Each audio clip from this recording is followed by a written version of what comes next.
Hello and welcome to AFcast. I'm your host Malcolm, and today I'm going to be talking a little bit about Red Dead Redemption 2. But of course, with all weekly news, I will start off with the news and also, along with that, the actual games.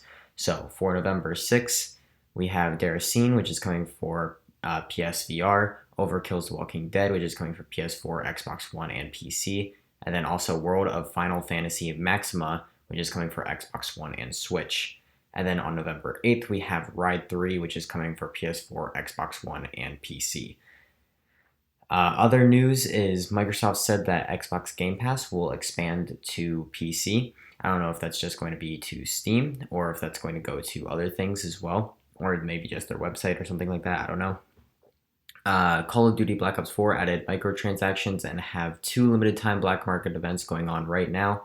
One is Halloween, and one is just their regular thing, which has about 40 more days for you to actually, do something with.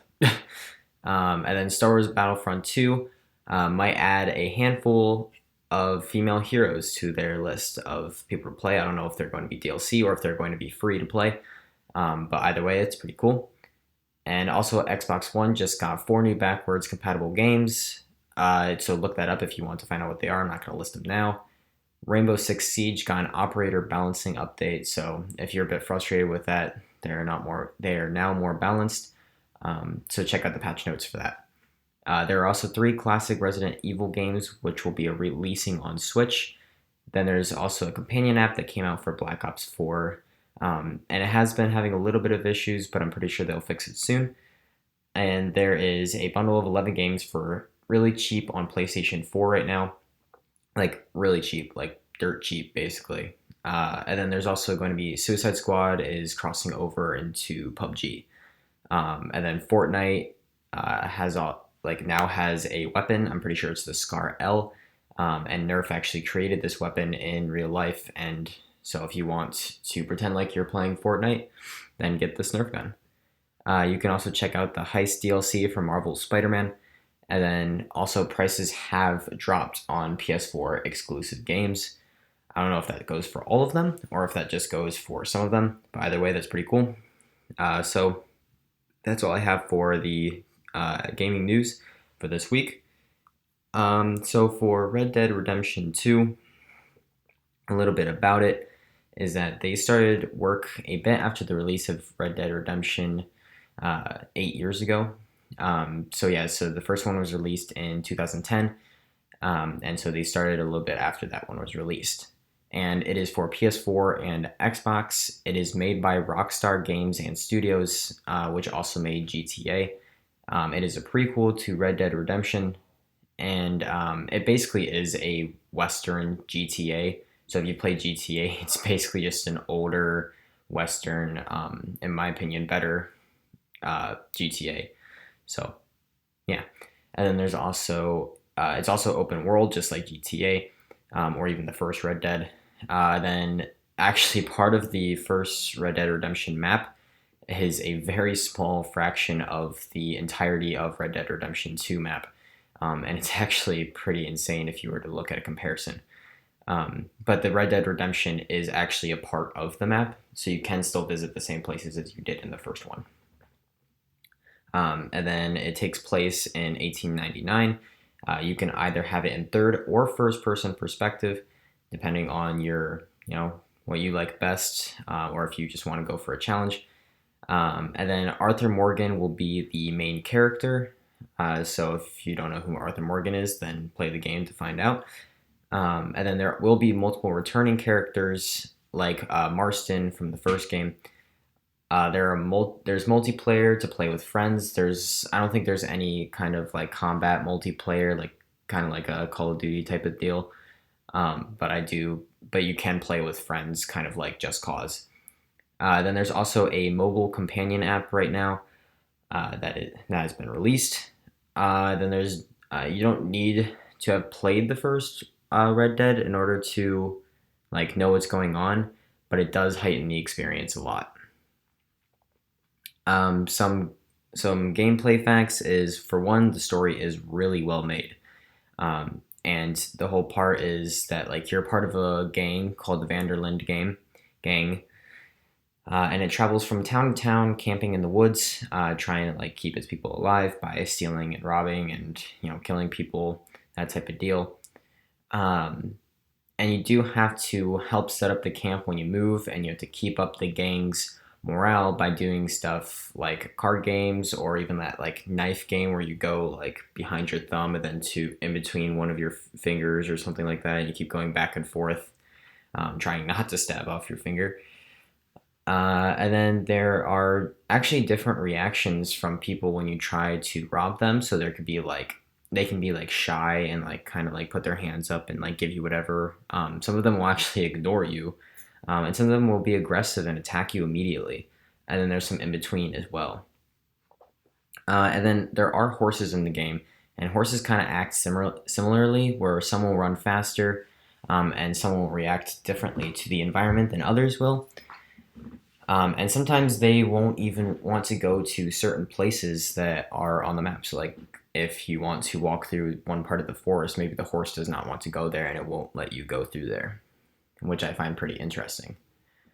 And then, so yeah, so you can actually ride and shoot at the same time. You also have a lasso that you can use while on the horse. It's pretty cool. And it can be called by Arthur from wherever on the map. Well, I mean, sort of. It's based on how like far you are away from them, how well you've treated them. So yes, you do have to care for them and treat them and make sure they don't get sick because they can get sick and die. And also how good of a bond you have with it. So like the more time that you play with this specific horse, then the more you'll grow a bond with it.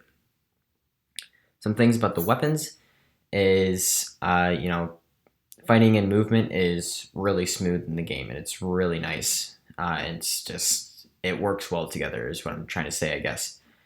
And there are power behind the weapons, so there's a lot of power behind it. Like you can tell what weapon you're holding because of the kickback, or you can even like I don't know. There's just something about the weapons that make it feel like you're in charge type of deal.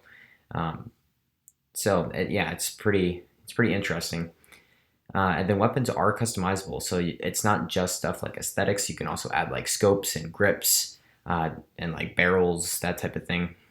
And then your gun will get better as you use it, but it will degrade if you don't take care of it. So like you have to like oil it, you have to clean it, and if they get wet, then they don't really function that well. So like you might want to try to avoid swimming. And actually, shooting is very similar to GTA. It even has like the same cursor with the small dot in the middle of the screen. Yeah. So there is a honor system in the game that is basically considers whether you're honorable or an outlaw or like somewhere in between. And it actually can affect how missions play out sometimes, which is pretty interesting. It also can depend on how NPCs react to you. So like some people might like try to run away from you. Some people might like, I don't know. And then if you're like more honorable, then maybe they'll let you like come near them and talk to them.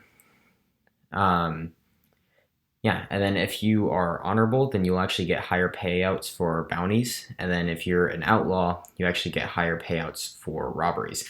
And so that's another thing about the, honorable versus outlaw system is which one is more important to you. Yeah. And then there are actually trains, and there is a story mission or two on there. But you also can hop on there yourself, though it is kind of difficult. And then you can craft items along with there being vendors. And along with vendors is that there are actually stores that you can go shop at these various towns in the area. And so that's actually pretty cool. And one thing that's interesting about that is that you can save a NPC's life, and later if you find them again and realize that they like own a store, then you can actually go into that store and you will probably get a discount because you saved their life. And so there's all sorts of various things like that where if you save someone's life, you'll probably get a payout of some kind in the future, but not right away. And it adds a whole new element to the game. And then you can actually also take pictures in the game. So it's not something like the PS4 exclusive photo mode, but your character is able to take pictures with the camera.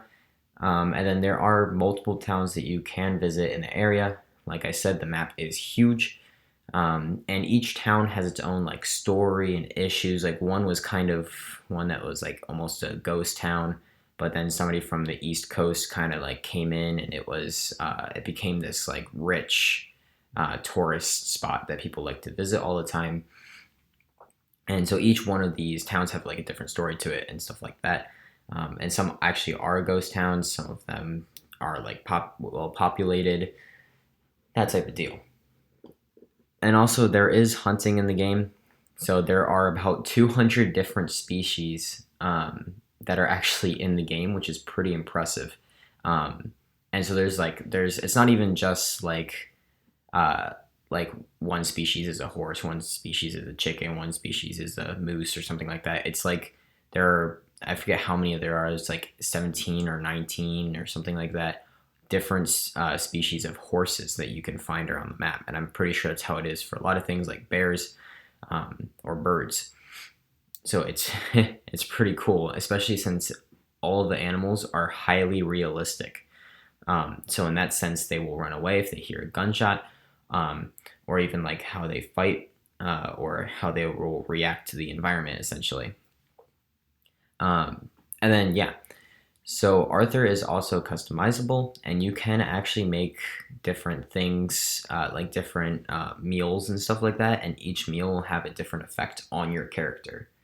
So essentially, like you can create, man, I can't remember what any of these are called, but some of them will give you basically different stat boosts. So sometimes they'll give you more health, sometimes they'll give you better output when it comes to like damage and stuff. And so it's pretty interesting. Then the soundtrack in the game is really well done, and it's really well suited for the game itself. It always feels like you're in the right atmosphere, um, and it was described as like beautiful, amazing, atmospheric, emotional. It's all sorts of things. Many people found the soundtrack absolutely astonishing and beautiful. And there are reports that claim that they had almost 1,000 voice actors that like did voices for the game, which means that probably every NPC in the game has its own separate voice, and that, my friends, is amazing because most of the time, what you'll see is that one voice actor will do about like 20 different types of NPCs, and then those NPCs will be multiplied as well. And I think in this game, like, I think every NPC itself is actually different. I don't know if there's any multiplications. I don't think there is. And then each one of them have their own voice as well, which makes the game super realistic along with the animals and stuff. And to honestly to wrap up my like small review of this, it is a very complex game. I mean, when you hear my review on Wednesday, or even if you've like played the game or want to play the game and have seen gameplay, you can tell it is very complicated and very realistic, and definitely seems like they took 8 years of work to put in it. Actually, it seems like they put like 12 years into it, but they apparently had like every studio of Rockstar working on this one Red Dead Redemption 2 project, and it's amazing. It's really astonishing. It's a great feat in gaming, in my opinion, especially with all of the mechanics of like the gun getting degraded, that type of deal. But anyway, I'm going to start wrapping this up with the term of the week, which is drag shot. So if you don't know what drag shot is, it is usually with a sniper. I don't know if you can really do anything with it, or at least successfully. But basically what it is if you are scoped into your sniper rifle, is what I'm going to use as the example here. And essentially you are moving your scope along like to the left or to the right, and you manage to kill someone while you're moving your scope really fast, like in one direction or the other, it is considered a drag shot. So basically if you're dragging your scope across the screen and you manage to get a kill while you're doing that, then that is considered a drag shot. So yeah, so that is all that I have time for today. Yeah, yeah, so if you guys want to hear any more, information about this game before you buy it, then I will be doing a full review on Wednesday, of course, just like usual. So, game on.